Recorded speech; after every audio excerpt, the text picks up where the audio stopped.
विश्व 24 न्यूज हर पल आपके साथ। माननीय निर्मला सीतारामनजी यांनी लोकप्रिय असं बजेट सादर केलेलं आहे। त्याच बजेटचं विस्तृत माहिती देण्यासाठी आणि बऱ्याच लोकांमध्ये त्याच्या शंका कुशंका असतात, त्याचं आणखी डिटेलमध्ये आपल्याशी चर्चा करण्यासाठी आणि तुमच्या मार्फत लोकांपर्यंत पोहोचवण्यासाठी आज आपल्यामध्ये भारतीय जनता पक्षाचे मुख्य सहप्रवक्ते आदरणीय विश्वास पाठकजी उपस्थित आहेत। तसेच आपल्यामध्ये ठाणे शहर जिल्ह्याचे अध्यक्ष ॲडव्होकेट संदीप लेलेजी, माझे सहकारी प्रवक्ते मृणाल पेंडसे, ठाणे शहरातील नवनिर्वाचित गटनेते मुकेश मोकाशीजी, सरचिटणीस विक्रम भोईर आणि सरचिटणीस समीराताई भारती आपल्यामध्ये उपस्थित आहेत। मी जास्ती वेळ न घालवता विश्वास पाठक साहेबांना विनंती करतो की त्यांनी आपल्याला संबोधन करावं।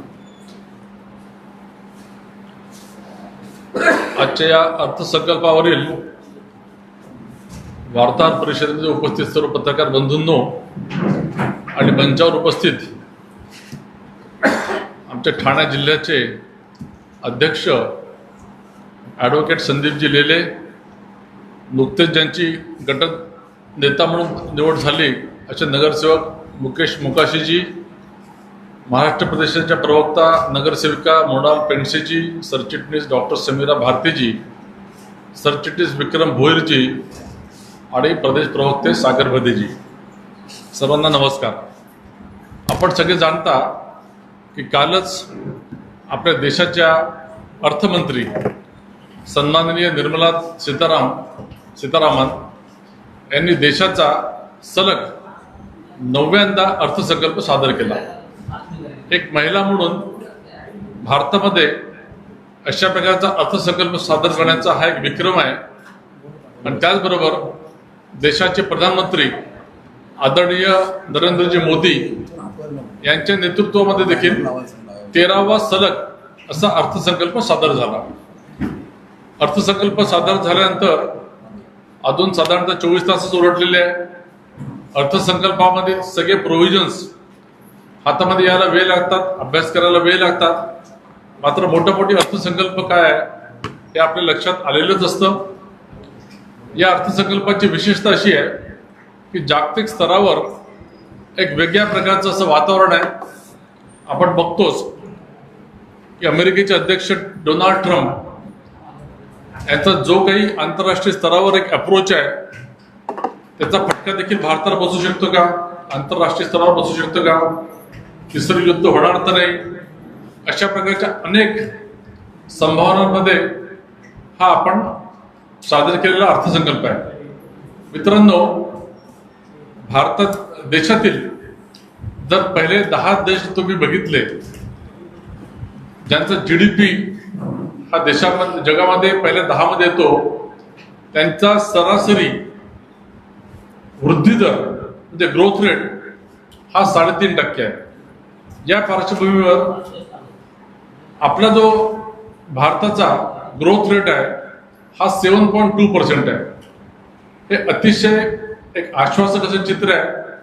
त्याचे कारण असं की आपल्या देशाला नरेंद्रजी मोदी गेल्या 13 वर्षापासून जे नेतृत्व लाभलं आहे आणि त्या नेतृत्वामुळे आंतरराष्ट्रीय स्तरावरचे जे निवेशक आहेत, भारतातले जे निवेशक आहेत, यांना आश्वस्त करणारं असं एक नेतृत्व आहे।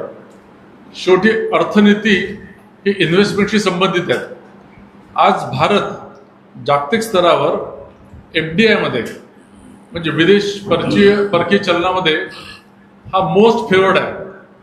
81 बिलियन US डॉलर एवढा FDI भारतामध्ये आलेला आहे। त्यामुळे आपली अर्थव्यवस्था ही जोमाने पुढे जाते। आता अर्थव्यवस्थेचा रेट 7.2% असणं म्हणजे काय, तर जास्तीत जास्त आपण डेव्हलपमेंटल ऍक्टिव्हिटीज हातामध्ये घेतो। डेव्हलपमेंटल ऍक्टिव्हिटीज जो आपण हातामध्ये घेतो तेव्हा आपलं इन्फ्रास्ट्रक्चर बिल्डअप होतं, पायाभूत सुविधा बनायला सुरुवात झाली तर रोजगार निर्मिती होते, रोजगार निर्मिती झाली की कर संकलन वाढतं, कर संकलन वाढलं की सरकारचं भांडवल येतं आणि त्या भांडवलाच्या माध्यमातून जेवढ्याही समाजोपयोगी वेलफेअर स्कीम्स आहेत किंवा इन्फ्रास्ट्रक्चरच्या स्कीम्स असतात त्या राबवायला सरकारला सोपं जातं। हे करताना आर्थिक शिस्त ही अतिशय महत्त्वाची असते। त्या दृष्टीने देखील आपला जी वित्तीय तूट आहे ती मागच्या वर्षीपेक्षा आपली वित्तीय तूट कमी झालेली आहे. याचाच अर्थ आपला देश मोदीजींच्या नेतृत्वाखाली एक कुठेतरी ऑब्जेक्ट घेऊन चाललेला आहे असं दिसत आहे. जसं 2014ला मोदीजी जेव्हा प्रधानमंत्री झाले तेव्हा त्यांनी विकसित भारत अशी संकल्पना मांडली. 2047 पर्यंत भारत विकसित झाला पाहिजे त्या दृष्टीने प्रयत्न चालू केले. त्या प्रयत्नांना यश काय आलं याचा जर आपण मागोवा घेतला तर 2014ला आपला बजेटचा साईज हा 16 लाख कोटी होता. काल तो 54 लाख कोटीवर गेलेला आहे. आपला जीडीपीचा साईज म्हणजे स्वातंत्र्यानंतर 2014 पर्यंत जीडीपीचा साईज आपला हा 2 ट्रिलियन इकॉनॉमी होती आपली. ती 2 ट्रिलियन 4 ट्रिलियनवर झाली. आणि मोदीजींनी 2014 मध्येच म्हटलं होतं की 2023 पर्यंत म्हणजे अमृतकालापर्यंत आमची जी अर्थव्यवस्था 11व्या क्रमांकावर आहे तिला 5च्या आत आणायचं आहे. तर ती आज 4थ्या क्रमांकावर आलेली आहे आणि लवकरच ती 3ऱ्या क्रमांकावर येणार आहे. म्हणजे केवळ अमेरिका, चीन याच्यानंतर भारत देश हा 3ऱ्या क्रमांकावर अर्थव्यवस्थेमध्ये आलेला असेल. या पार्श्वभूमीवर जर आपण बघितलं तर कालचं जे बजेट आहे या बजेटमध्ये युवा, महिला, शेतकरी, डॉक्टर, इन्फ्रास्ट्रक्चर या सगळ्यांना चालना देणारा हा अर्थसंकल्प आहे. आता पायाभूत सुविधा जर आपण बघितल्या तर आपली यातायात सिस्टम म्हणजे ट्रान्सपोर्ट सिस्टम ही जास्तीत जास्त मजबूत करणं आवश्यक आहे. शेवटी स्पर्धात्मक जगामध्ये जर तुम्हाला वावरायचं असेल तर तुमची यातायात सिस्टम किती स्ट्रॉंग आहे हे बघितलं जातं. त्या दृष्टीने 7 बुलेट ट्रेनची घोषणा झालेली आहे. त्यापैकी एक मुंबई ते पुणे आणि पुणे ते हैदराबाद ही देखील एक बुलेट ट्रेन आहे. 20 असे हे रोडवेज म्हणजे जल वाहतूक जी आहे याला देखील आपण चालना दिलेली आहे. रस्त्यांच्या दृष्टीने डेडिकेटेड फ्रेट कॉरिडॉर म्हणजे ज्याच्यावर फक्त मालगाड्या चालतील. आज आपण मालगाड्या आणि पॅसेंजर गाड्या एकाच याच्यावर चालवतो त्यामुळे मालगाड्यांना प्रायोरिटी मिळत नाही. त्यामुळे 25 किंवा 30 किलोमीटर प्रति अवर अशा स्पीडने त्या गंतव्यस्थानावर पोहोचतात. डेडिकेटेड फ्रेट कॉरिडॉरच्या माध्यमातून 70 ते 80च्या स्पीडने ते जातील. त्यामुळे अशा प्रकारच्या अनेक गोष्टी दिलेल्या आहेत. इन्कम टॅक्सच्या दृष्टीने देखील त्यांनी राहत दिलेली आहे. जसं आपण रिटायर्ड लोक डिपॉझिटरीमध्ये इन्व्हेस्टमेंट करतात त्यांना टॅक्स भरावा लागायचा. आता 15G 15H असे फॉर्म भरले तर त्यांना त्या बाकी सगळ्या गोष्टी करायची आवश्यकता नाही आहे. मुलींसाठी प्रत्येक जिल्ह्यामध्ये एक वसतिगृह निर्माण होईल याची देखील काळजी घेतलेली आहे. कॅपेक्सच्या माध्यमातून 12,30,00,000 कोटी एवढं प्रोव्हिजन केलेलं आहे. MSMEला चालना देण्यासाठी MSME आपला हा बॅकबोन आहे. MSCला चालना देण्यासाठी 7,000 कोटीचं क्रेडिट गॅरंटी स्कीम देखील इथे दिसते आहे. त्यामुळे अशा अनेक गोष्टींवर ऊर्जा खात्यामध्ये जर आपण बघितलं तर सोलारला मोठ्या प्रमाणामध्ये चालना मिळते आहे. कुसुम सारख्या स्कीमला देखील चालना मिळते आहे. मला असं वाटतं मी आपल्याला जास्त वेळ घेणार नाही पण ओव्हरऑल हे जे बजेट आहे हे अंत्योदयची जी स्कीम आहे म्हणजे जो कोणी रांगेतला शेवटचा व्यक्ती आहे त्याला त्याचा लाभ कसा होईल त्या दृष्टीनेच टाकलेलं पुढचं पाऊल आहे. त्याच्यामध्ये जात पात धर्म हे कुठेही न बघता शेवटच्या माणसाला काय लाभ होईल. जसं जर रस्ते तयार झाले तर रस्त्याचा लाभ हा प्रत्येक व्यक्तीला होतो. जल जीवन मिशनच्या माध्यमातून जर पाणी घरोघरी गेलं तर त्याची जातपात धर्म बघितला जाते. त्याच्या घरात पाणी देखील जातं. अशा प्रकारच्या सगळ्या गोष्टी याच्यामध्ये आलेल्या आहेत आणि या दृष्टीने मी आपल्यामध्ये आलेलो आहे. मी निर्मला सीतारामनजी यांचं अभिनंदन करतो की त्यांनी आपल्याला सध्याच्या परिस्थितीच्या पार्श्वभूमीवर एक चांगला अर्थसंकल्प दिलेला आहे. धन्यवाद. काही प्रश्न कोणाला? सर्वसामान्य जो चाकरमानी आहे त्याच्यासाठी या रेल्वेच्या अर्थसंकल्पामध्ये ज्यांना जो दूरचा प्रवास करणार आहे त्यांच्यासाठी रेल्वेचं म्हणा प्लॅटफॉर्मची उंचीसाठी म्हणा नाही शौचालय म्हणा महिलांसाठी शौचालय म्हणा महिलांसाठी विशेष गाड्या म्हणा किंवा आपलं सेंट्रल रेल्वे झाली वेस्टर्न रेल्वे झाली यासाठी या नवीन गाड्यांची तरतूद हे त्याच्यामध्ये काही लोकांना दिसलेलं नाही. मुंबईसाठी पर्टिक्युलर किंवा महाराष्ट्रासाठी म्हणजे ठाणे जिल्हा म्हणा मुंबई म्हणा याच्यामध्ये पर्टिक्युलर कोकण कट्टा म्हणा यासाठी तरतूद केलेली यात अशी दिसत नाहीये. ते बघा तुम्ही रेल्वेचा जर हा भाग घेतला तर रेल्वेमध्ये सातत्याने अश्विनी वैष्णवजींच्या माध्यमातून सुधारणा होत आहेत. जसं वंदे भारत रेल्वे वंदे भारतसारख्या अनेक गाड्या दर महिन्यामध्ये काही ना काही घोषणा होऊन त्या चालवायला सुरुवात देखील झालेली आहे. प्रत्येक प्लॅटफॉर्ममधली स्वच्छतागृह हे आता जवळजवळ सगळ्या प्लॅटफॉर्मवर मोठ्या प्रमाणामध्ये सुरू झालेले आहे. काही ठिकाणी अजून त्याची मागणी असू शकते, पण ती देखील मागणी पूर्ण केली जात आहे. मुंबईचा जर विचार केला तर मागच्याच वर्षीपासून आपण बघितलं की आता रेल्वेच्या डब्यांची दारं आपोआप बंद होणार आहेत. AC ट्रेन देखील सुरू झालेल्या आहेत. AC ट्रेनचे दर देखील फर्स्ट क्लासच्या तिकिटाच्या दराच्या इक्वलच आहेत. त्यामुळे रेल्वेच्या दृष्टीने देखील अनेक गोष्टी इथे दिलेल्या आहेत. लोकल बद्दल काय लोकल बद्दलच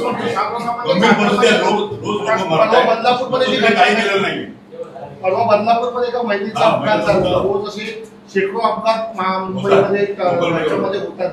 ते रोखण्यासाठी काय उपाय योजना? बघा, लोकलचा हा जो मुंबईचा ठाण्याचा हा जो विषय आहे, मुळात विषय असा आहे की प्रचंड लोकांची मागणी आहे, मात्र लोकल पूर्णपणे ती मागणी पूर्ण करू शकत नाही. त्याला उपाय एवढंच आहे आणि ते आपण बघतोय. म्हणून मेट्रो सुरू झालेले आहेत, बसेसचा आपण जागा अजून वाढवतोय, एलिव्हेटेड कॉरिडॉर देखील होत आहे, नवनवीन रस्ते जसं कोस्टल रोड आहे किंवा अटल सेतू झालेला आहे असे रस्ते देखील निर्माण होत आहेत. त्यामुळे समग्र विचार करूनच आपल्याला ट्रॅफिकवर काहीतरी सोल्युशन काढता येईल. नाही, आता त्या सर्वसामान्य मुंबईकरांनी मनाकडे ठाणेकरांनी भाजपावर विश्वास दाखवून त्यांना सत्ता दिली. मुंबईत पण त्यांना एकाची सत्ता दिली. त्या मुंबईकरांना या अर्थसंकल्पातून काही मिळालं नाही. बघा, प्रत्येक अर्थसंकल्पामध्ये प्रत्येक वेळी आमचं सरकार संवेदनशीलपणे लोकांच्या अपेक्षांना उतरतं. 100% उतरतं का नाही आम्ही दावा करत नाही, आणि म्हणूनच आम्हाला ते निवडून देतात आहे. ठाणे डाऊन कल्याण ते 5th आणि 6th कॉरिडॉरचं जे ट्रॅक झालेले आहेत ते ऍक्च्युली नॉर्मल त्या लाईन मध्ये पण मेल गुड्स ट्रेन सगळे चालतात. तर त्याला ते ओल्ड फास्ट ट्रॅक मध्ये पार्सिंग मध्ये चालवलं तर इकडे अजून गाड्या वाढवलं तर ते क्राऊड मॅनेजमेंट क्राऊड थोडं अजून कंट्रोल होणार आणि फ्रिक्वेन्सी लोकलचा अजून वाढणार. तर मुंबईला लाईफ लाईन सबर्बन लोकल, तर त्याच्यामध्ये काय आहे का?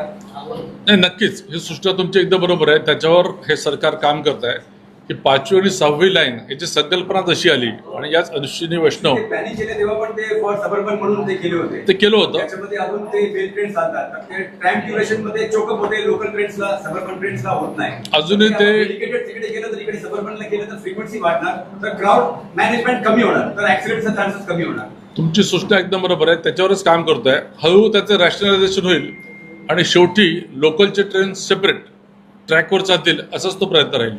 कधीपर्यंत होणार ते काय? तेच रॅशनलायझेशन चालू आहे ना. म्हणजे हळूहळू त्या या ट्रेन्स कमी होतील, पॅसेंजर ट्रेन कमी होतील, लोकल ट्रेन डेडिकेटेड जातील. तर या सरकारचं थिंकिंग बघा, आता म्हणजे मालगाड्यांसाठी डेडिकेटेड फ्रेट कॉरिडॉर म्हणजे फक्त मालगाड्या जातील अशा टाईपचं, म्हणजे उत्तरेकडनं बंगालपर्यंत आणि उत्तरेकडनं दक्षिणेपर्यंत अशा टाईपचे डेडिकेटेड फ्रेट कॉरिडॉर सुरू झालेले आहेत. तोच आरोप होतोय की उत्तरेकडून बंगालकडे जे उत्तर प्रदेशच्या निवडणुका आहे, पश्चिम बंगालच्या निवडणुका आहे, त्या निवडणुका डोळ्यासमोर ठेवून या अर्थसंकल्पामध्ये तरतूद करण्यात आली असा आरोप तोच होतो. जे आता तुम्ही म्हणाला की या सगळ्या सोयी सुविधा आम्ही उत्तरेकडून पश्चिम बंगालकडे करण्यात गेल्या, तर तो एक आरोप होतोय की विरोधकांकडून निवडणुका डोळ्यासमोर ठेवून केलेला हा अर्थसंकल्प आहे. जिथे निवडणुका झाल्या त्यांच्या पत्री काही नाही दिलं, पण जिथे निवडणुका आहेत त्यांना भरभरून देतात. मला सांगा, कालच्या अर्थसंकल्पामध्ये कोणत्या राज्याला काय दिलं, म्हणजे असं ठराविक दिलं? आणि जर दिलं असतं तर तुम्हीच प्रश्न विचारला असता की बंगालमध्ये निवडणुका म्हणून तुम्ही काहीतरी दिलं. आता कालच्या अर्थसंकल्पामध्ये एकही राज्याचा उल्लेखच नाही आहे. त्यामुळे विरोधकांना विरोध करण्यासाठी या गोष्टी ते सहज बोलतात, मात्र जनतेला कळत असतं काय चालू आहे ते. ठीक आहे. सर, दरवर्षी शाळेत प्रायव्हेटच्या खाजगी शाळा आहेत त्यांच्या फीज मध्ये 10 ते 20% वाढ होते. त्याच्याबद्दल तुम्ही काय म्हणता? बघ, आता आणि देश मराठी शाळेचा जो दर्जा आहे, तो कधी म्हणजे ते व्यवस्थित कधी होणार? ते बघा, मराठी शाळांच्या दर्जाबद्दल ही चिंतेची बाब आहेच. त्या दृष्टीने राज्य सरकार पूर्णपणे प्रयत्न करत आहे. मात्र शाळा या प्रायव्हेटली चालतात, या पब्लिकली चालतात आहे. त्यामुळे सर्वच आपण शाळांचा जास्तीत जास्त उत्कर्ष कसा होईल या दृष्टीने सरकार म्हणून, राज्य सरकार म्हणून प्रयत्न करत आहे. 10 ते 20% तरी वाढतात असेल तर दरवर्षी पॅरेंट्स हे कसं करणार? कसं आहे, ते नॉन एडेड स्कूल्स आहेत. आपल्याला चांगल्या दर्जाचं शिक्षण द्यायचं असेल तर प्रायव्हेट पार्टिसिपेशन देखील करणं आवश्यक आहे. तर या प्रायव्हेट स्कूलमध्ये नॉन एडेड असल्यामुळे त्यांना त्यांचा खर्च भागवायचा असतो. त्यामुळे काही प्रमाणामध्ये त्यांना तो आपल्याला सवलत देणं आवश्यक आहे. सर, या अर्थसंकल्पामध्ये शेतकऱ्यांसाठी महापुरुषांनी फारसं काय पडलं नाही की काय जैन पाटील यांनी नाही, आता जयंत पाटील देखील असेल तर ठीक आहे, पण शेतकऱ्यांसाठी देखील इथे गोष्टी आहेत. नारळाची शेती, काजू, बदाम, मत्स्य व्यवसाय, अनेक गोष्टी आहेत. आज शेतकरी म्हणजे शेतकऱ्यांना आज विजेची देखील आवश्यकता आहे. त्याला दिवसा सोलरच्या माध्यमातून स्वस्तामध्ये वीज मिळणार आहे. महाराष्ट्रामध्ये तर आपण फ्रीमध्ये वीज देतो शेतकऱ्यांना, त्यामुळे त्याला मागेल त्याला सौर पंप ते देखील देत आहे. त्यामुळे ठीक आहे, विरोधकांना कसं आहे की अर्थसंकल्प न वाचताच विरोध करणं आणि बोलणं, आता माझ्यासारख्या देखील अभ्यासकाला वाचायला थोडासा वेळ लागतो. हे लोक न वाचताच रिॲक्शन देतात. ही पारंपरिक चाललेली पद्धत आहे. मागे जाऊन बोलू. धन्यवाद. ठीक, ओके, चला. धन्यवाद. राज्यातील महत्त्वाच्या आणि आपल्या भागातील ताज्या बातम्या पाहण्यासाठी आजच आमच्या विश्व 24 न्यूज चॅनलला यूट्यूबवर सबस्क्राईब करा आणि बेल आयकॉन प्रेस करा.